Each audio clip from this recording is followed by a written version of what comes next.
Hello বন্ধুরা, আজকে আমরা আলোচনা করব 2025 সালে মুক্তিপ্রাপ্ত ইন্দোনেশিয়ান হরর মুভি ওয়াক্ত মাগরিব 2 সম্পর্কে।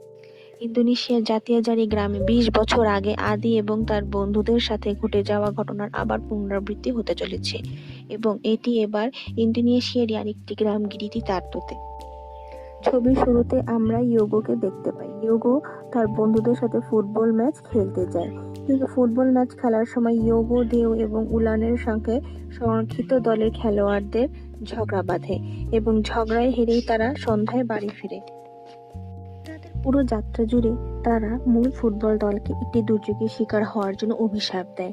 তারা বুঝতেও পারে না তারা জাতিয়াজারের ঘটনার মতন একটি বিপর্যয় ডেকে এনেছিল, কারণ এই অভিশাপের কারণে তারা জিন সেবিয়ানের নজরে পড়ে গিয়েছে।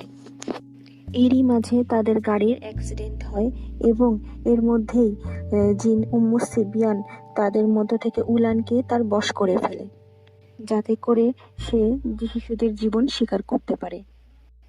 পরদিন সকালে যখন গ্রামবাসী অ্যাক্সিডেন্টের কথা জানতে পারে, তারা সিকিউরিটি গার্ডের কাছে আসে এই ব্যাপারে জানতে।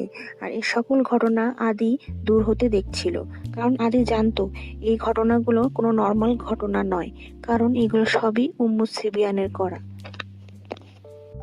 আর অন্যদিকে উলানকে বশ করে জিন সেবিয়ান উলানের সকল বন্ধুদের শিকার করা শুরু করে এবং তাদের কবরস্থানের দিকে নিয়ে যায় তাদের জীবন একেবারে শেষ করে দেওয়ার জন্য।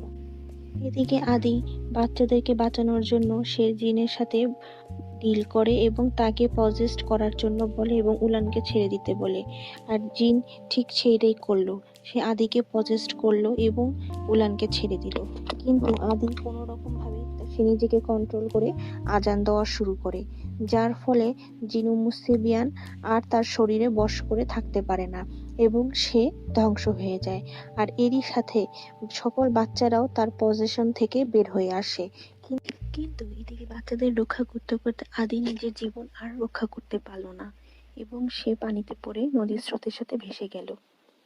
সো আশা করি আমাদের আজকের ওয়াক্ত মাগরিব 2 মুভির শর্ট এক্সপ্লেনেশন আপনাদের ভালো লেগেছে। প্লিজ ভালো লাগলে do like, subscribe and share.